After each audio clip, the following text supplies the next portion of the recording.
Easily create interlining pieces to prepare a fusing chart using the macro Create Interlining Tape. Start the macro and select the contour elements in clockwise order.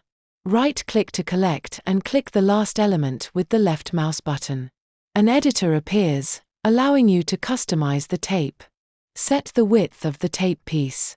When selecting a piece with seam allowance, the interlining piece can be trimmed onto the seam allowance of the adjacent elements. Alternatively, the tape can be lengthened or shortened by a flat value at the start and end point. To set a name for the new piece, you can enter a prefix, as well as the piece name.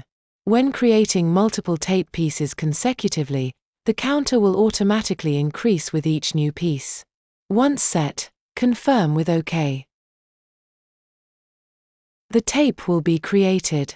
You can repeat the macro with a right-click to generate additional pieces. To end the macro, click left.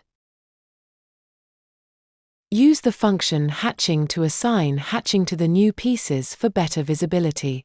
This will be visible when using the function print in the menu file.